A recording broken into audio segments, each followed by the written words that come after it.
Hello, everybody. Welcome back to the Weiss Show. I'm not in my car. We're doing an in-person, well, I guess all my videos are in person, but we're doing a me standing and writing stuff on my wall video. How about that, huh? Some variety.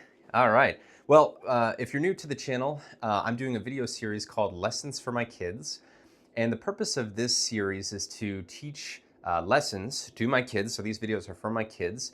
Lessons that I think are important for them to learn by the time they become an adult. And so today's video, I'm really excited to present to you. I'm probably going to call it like the basics of building wealth. And I think that this information will be really valuable to my kids, but also really valuable to you, even if you're not my kid. So first, maybe I could start with why wealth. I think that building wealth is a very productive activity. I think it's a really great thing for you to consider doing in your life. And I want you to also know that I think it's something that's possible for every person to do. Every person can start taking steps towards becoming more wealthy. And building wealth is great because it solves a lot of problems in your life. It makes your life far more comfortable. It gives you optionality. A lot of people are stuck in jobs that they don't like because they aren't wealthy. A lot of people are stuck in relationships that they don't like because they aren't wealthy. A lot of people are living where they don't want to live, driving what they don't want to drive, doing what they don't want to do because they haven't built wealth.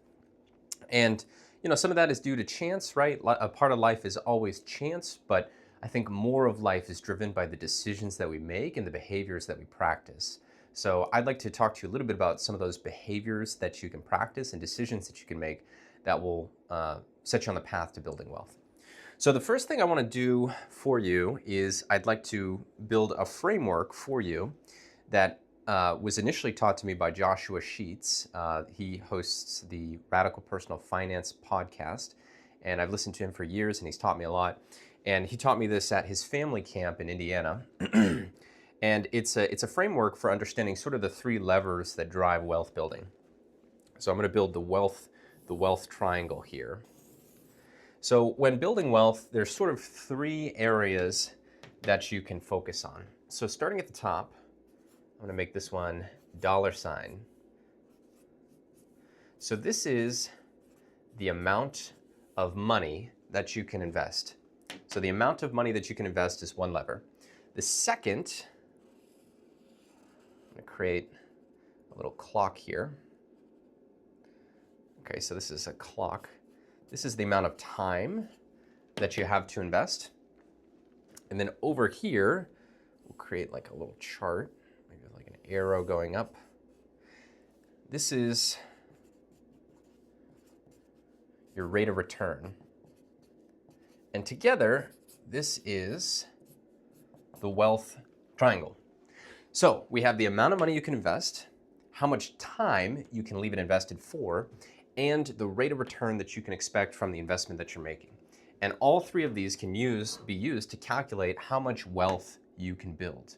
Now, we can take a look at each of these different levers and talk about ways to improve them, but all three together determine how much wealth you can build. Now, if you think about it, this makes sense, right? If you can invest more money, you will become wealthier. I know, crazy, right? This is revolutionary.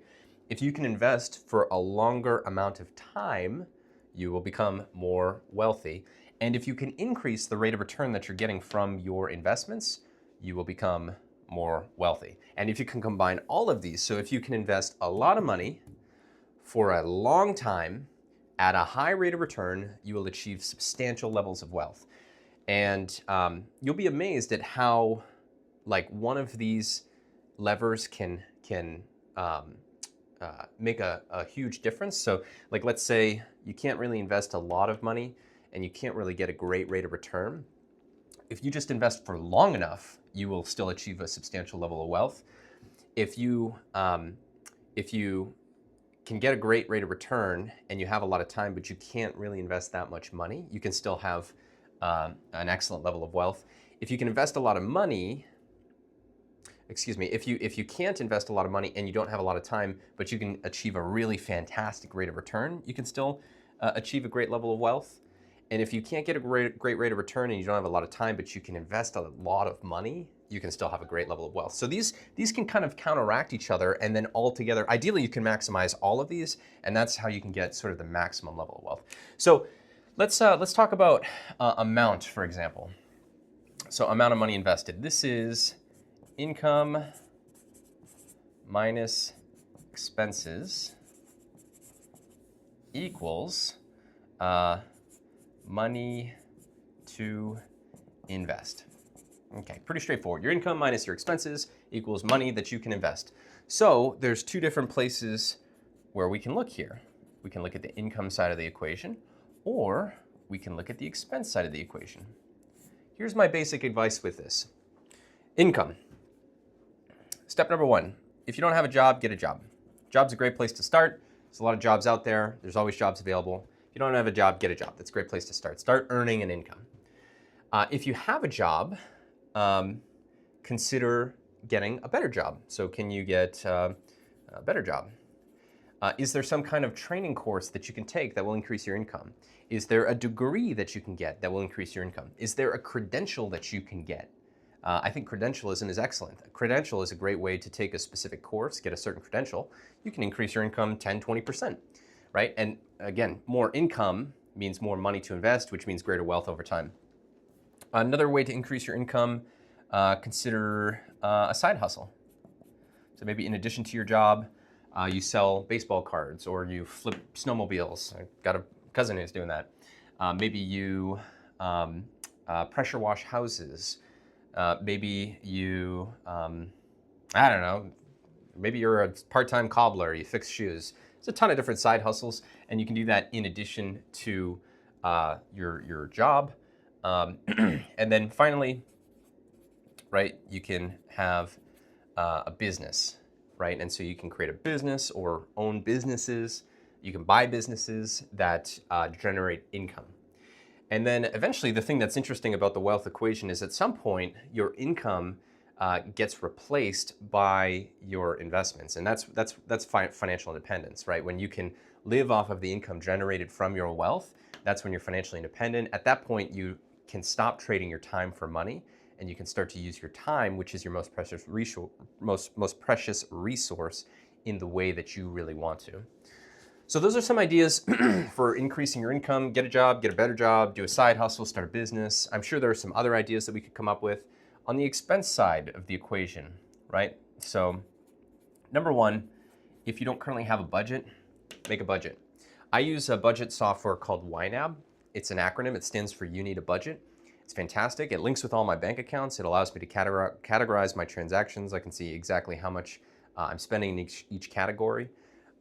With YNAB 2, I can set specific spending goals in each category, and I can see, okay, am I under goal, over goal? And I use that to change my behavior and how I spend, and I use that to control my expenses. I use my budget to control my expenses to make sure I'm hitting the amount of investable money that I want to hit each month.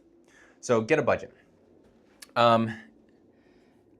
Also under the expenses, we could do needs versus wants. So evaluate how you're spending your money. Are you spending your money on things that you need or things that you want? And are you being truthful with yourself about what you need versus want? That can be tricky, right? That can be very tricky. Feels like a need, but is actually a want. That's something that you can consider not spending on if you want to have more money to invest. Now, one thing I want to make clear that I feel like a lot of people maybe don't is I'm not anti-spending. I think spending is great. In fact, I want to become wealthier so that I can spend more money. But the thing that you need to keep in mind is when you're building wealth, expenses subtract from your investable capital. So just keep that in mind. You know, I am pro spending, but it does come at a cost, and the cost is the amount of wealth that you could have otherwise built with that money that you spent. All right, other components of expenses.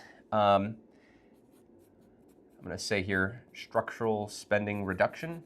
Is there any way that you can structurally reduce your expenses? If you live in a city and you have a car, do you need a car, or can you sell the car and take a train and Uber? That would be an example of a structural spending reduction. Is a big change in your life. These are sometimes easier than like the small changes. An example of a structural spending reduction that I made in my life is I decided to house hack. So I was ready to buy a house. Instead of buying a single family house, I bought a triplex.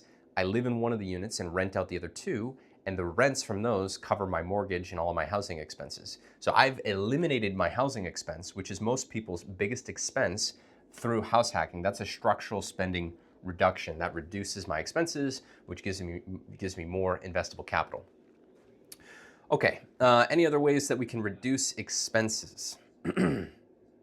No, I think that's everything that I'm going to say about that topic. So consider a budget, consider needs versus wants, structural spending reduction. I just want to hit on budget again. I think this is so important, right? Because if you aren't tracking what you're spending, you're never going to know what your expenses are. You need to track what you spend if you want to seriously build wealth. That is an absolute requirement. And then same thing, some people don't even track what they earn, especially if it's a side hustle. You just get cash, spend cash, it's like money in, money out, whatever.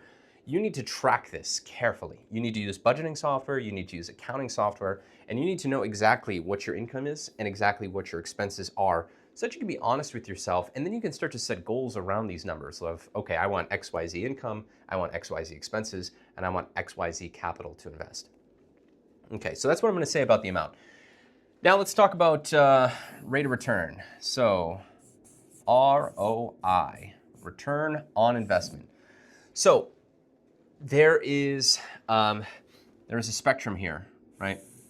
And it is the risk versus reward spectrum. So typically when investing, higher risk investments offer higher rates of return, right? This might be kind of elementary, but I think it's worth explaining. Riskier investments have to offer a higher rate of return because there is a higher chance that they lose your money, right? And so the worst case scenario with an investment is total loss of capital. Actually, that might not be the worst case scenario. Worst case scenario of an investment is you end up with all your money gone and a bunch of debt that you're signed on, right? So that would be even higher risk, right? Is if you can go past zero and end up owing more money to the investment. That's a tough situation to be in. But typically, investments will follow a risk versus reward spectrum. Now, what is my recommendation? Well, my recommendation is, and again, I'm not a financial planner. None of this is financial advice. I don't know if I need to disclaim that, but you should consider a few different things when evaluating your risk profile, right? So you need to create a risk profile, which is how much risk am I willing to tolerate in my investments? To answer those questions, you need to say, okay, what is my income? And is it stable? Do you have stable income? If you have stable income, if you have a job or a business that's producing an income, you can tolerate more risk than someone who does not have an income, right? Because with your income, if your investments go sour, you can just live off of your income. And that provides a level of security that allows you to take more risk in your investments. Next, do you have savings? And do you have a lot or a little? If you have a lot of savings, and you could use your savings to live off of for some period of time, again, that is another component that could allow you to take more risky investments, right? Because if your investment goes sour, all your money's gone, no big deal. I've got my savings. I can cover the expenses of that investment, or I can live off of them for some period of time. Another component, are you young or are you old? Younger people, in my opinion, can take riskier investments than older people. Why? Older people have a period at which they will be too old to continue to earn an income. Now, I hope that I can earn an income until the day I die. Some of this is uncontrollable, right? If you have a heart attack, seizure, stroke, you are now not able to earn an income, right? So, and the odds of a heart attack, seizure, or stroke for a younger person is much lower than an older person. So, and older people have more time to recover from financial setbacks, right? So at some point, an older person might want to retire. If they take too much risk in their investments and they destroy their capital, they might eliminate their financial independence in retirement because they lost their capital. So do you have income and is it stable? Do you have savings? Are you young or old? And then I'm sure there's a couple of other questions that you could ask here as far as, what your risk profile is. These are the ones that come to my mind right now. And then when evaluating investments, evaluating investments is a whole nother topic that I could talk about. If people are interested, I could make that talk. But you just want to be very very prudent in evaluating investments, because don't forget, you're trading your precious time, your precious life to earn the money that you're investing. Don't lose it on stupid investments. Don't. The casino is not an investment. Um, uh, New cryptocurrencies, not an investment, right? You want to be very careful and judicious with how you invest your precious capital.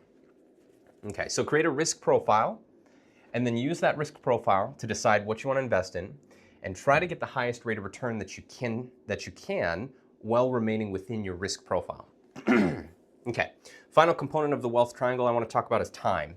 Now, time is, I don't have a lot to say about this. I wish in this talk I could tell you how to get more time, but it seems that each of us gets about 24 hours in the day, so I don't necessarily have a way to get more than 24 hours in the day. But here's my recommendation with time. Start early. Start early. Start early. I'm just going to say that 3 times. Start early. You should start investing as soon as you possibly can. If you aren't investing now, you should start today. You should not wait until next week. You should start right now. And if you're listening to this and you're in your 20s or 30s, or if you're even in your teens, you should start investing today. Open an investment account, start investing today, because time is such a valuable component when investing. I used to listen to a podcast. I think they're great. They're called The Money Guys. You should look them up. They talk about how when you're 18 years old, $1 isn't worth $1. $1 is actually worth $89. Because if you invest $1 and you get your standard rate of return for the stock market, right, which is about 10%, before inflation, S&P 500 is about 10%. If you invest $1, looks like 500%. If you invest $1 and earn 10% for 40 years, right? That $1 compounded over time will be worth 89 years. Excuse me, $89 in 40 years. So the earlier you can start, the better off you will be. Start early. And then, if you're in the middle of your life, or if you're near the end of your life and you haven't started yet, I would still recommend starting, because even just a few years of compound interest can make a huge difference in the amount of money you have and the amount of money that will be available to you in the future. So start early is the key with time. And then just know, if you delay starting, you will need to increase the amount of money that you invest or the rate of return that you earn to achieve the same level of wealth that you otherwise would have if you started early. Or said another way, you can decrease the amount of money you need to invest and the rate of return you have to earn to achieve the same level of wealth if you start early. So I just can't say this enough. You would just want to take advantage of as much time as you can, because that's such a key component of how much wealth that you build. I think that pretty much sums up the wealth triangle. The 3 components, again, are the amount that you invest, income versus expenses. Try to increase your income, decrease your expenses, invest the difference. Try to increase your rate of return within your risk profile, and look for investment opportunities. There's always a lot of, like jobs, investment opportunities are everywhere. And then start as early as you can and take advantage of the time component. I wish I could give you more time. I can't. And so because all of our time is limited, we need to start as early as we can. So this has been an introduction on how to build wealth. This is the Wealth Triangle. My name is Ryan Weiss. This has been the Ryan Weiss Show. Thanks for tuning in. And if you got value from this presentation, let me know, please. All right, thanks. Talk to everyone soon.